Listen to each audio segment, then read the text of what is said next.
안녕하세요. 모재성의 탈모 탈출 모재성 원장입니다. 굉장히 오랜만에 인사드리게 됐는데요. 그동안 많은 분들이 어떤 부분을 궁금해 하실지 많은 고민을 하느라고 좀 늦었습니다. 우선 오늘 제가 말씀드릴 내용은 남성 탈모가 있는 분들한테서 굉장히 많이 볼 수 있는 케이스인데요. 우선 동영상 먼저 보면서 말씀드리겠습니다. 이렇게 빗질을 하다 보면 이런 분들이 많이 계십니다.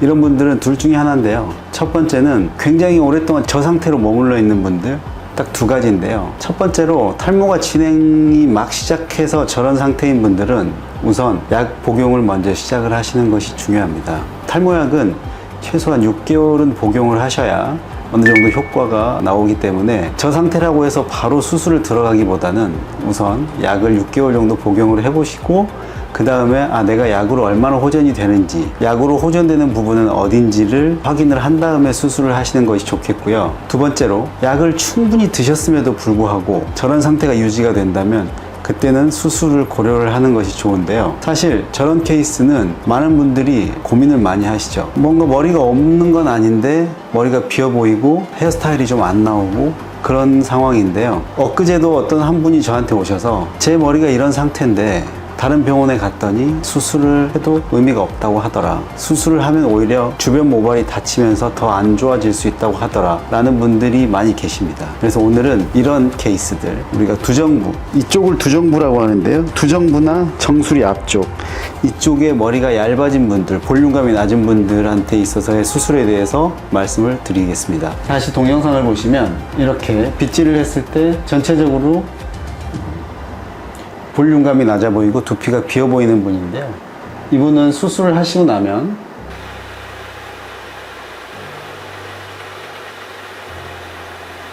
이런 느낌으로 호전이 되게 됩니다. 자, 그러면 이런 수술에 있어서 왜 어떤 병원에서는 수술을 하지 못한다고 하며 어떤 점이 가장 중요한 것인지를 우선 설명을 해드리겠습니다. 첫 번째는 이런 수술에 있어서 가장 중요한 건 동반 탈락이 일어나지 않는 것입니다. 동반 탈락이 일어나지 않는 것이 중요한 이유는 동반 탈락이 일어나면 그만큼 두피나 모발에 스트레스를 받았다는 거거든요. 이런 정수리가 얇아진 케이스에서는 동반 탈락이 일어나지 않게끔 수술하는 것이 가장 중요합니다. 그리고 또 이런 케이스에서 많은 질문을 하시는 것들이 슬릿 방법과 식모기 방법 어떤 것이 좋은가요? 라고 질문을 하시는데요. 그것은 어느 한 방식이 둘 다 좋다라고 얘기하기는 어렵습니다. 항상 저희가 모발 이식을 할 때 똑같은 환자분이라고 하더라도 부위마다 두피가 다 다르죠. 두피 밑에 있는 해부학적 구조물도 다르고 탄력도나 딱딱한 정도, 그 다음에 모발의 분포 이런 것들이 다 다르기 때문에 저희 같은 경우는 식모기, 슬릿 식모기 같은 환자분한테도 그걸 섞어서 사용해서 수술을 하고 있습니다. 이처럼 식모기, 슬릿을 미리 정해서 수술을 들어가는 것은 큰 의미가 없고 그분한테 맞는 방식을 적용해서 수술을 하는 것이 중요하다고 생각을 하고 있습니다. 또 같은 맥락에서의 질문인데요. 식모기의 팁이 슬릿 나이프의 팁보다 더 굵어서 이런 모발 사이사이에 이식할 때 더 적합하지 않다라는 질문을 하시는 분들이 계시는데요. 그 내용은 사실과 다릅니다. 반드시 식모기 팁과 슬릿 나이프의 팁이 어떤 게 굵은지 반드시 확인을 하셔야 되는 것이 필요합니다. 그리고 이런 케이스에서 선생님, 저 같은 경우는 절개 방식, 비절개 방식 어떤 방식이 더 저한테 적합한가요? 라고 질문하는 분 많이 계시는데요. 우리가 절개 방식으로 수술을 하게 되면 이렇게 띠 모양으로 채취를 하게 되고 거기에 있는 모발이 얇은 모발, 그 다음에 일모, 굵은 모발 이게 다양하게 무작위적으로 채취가 되게 되거든요. 하지만 비절개로 채취를 하게 되면 수술자가 적합한 가장 굵은 모발만 채취를 할 수가 있습니다. 근데 이런 케이스는 주변 모발들이 굉장히 다 얇아져 있는 상태니까 얇은 모발은 전혀 도움이 되지 않고 아주 굵은 모발만 사용을 해서 최대한 볼륨감을 만들어주는 그런 방향으로 수술을 해야 되기 때문에 절개보다는 비절개가 훨씬 더 적합하다고 말씀드릴 수 있겠습니다. 그럼 이런 유사한 케이스를 몇 개 더 보도록 하겠습니다.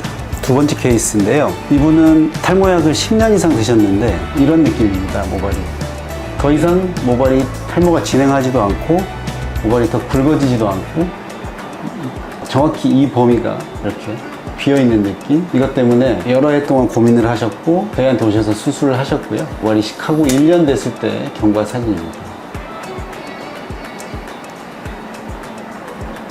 이런 케이스의 특징은 반드시 수술 전후 동영상을 찍어서 비교를 해야 알 수 있고요. 단편적으로 멈춰있는 사진으로는 절대 비교가 어렵습니다. 그리고 전체적으로 비쳐 보임의 개선도 있지만 전체적인 어떤 볼륨감, 우리가 손으로 만질 수 있는 3D 구조물, 머리카락이라는 그 개수가 늘어나는 것에 초점을 맞춰서 보시면 좋을 것 같습니다.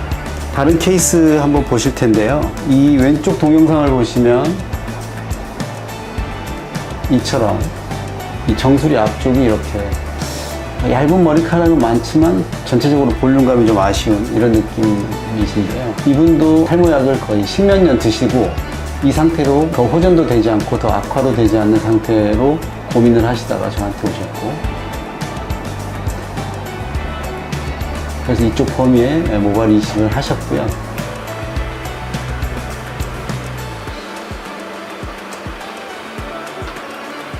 수술하시고 1년 됐을 때 찍은 동영상인데요.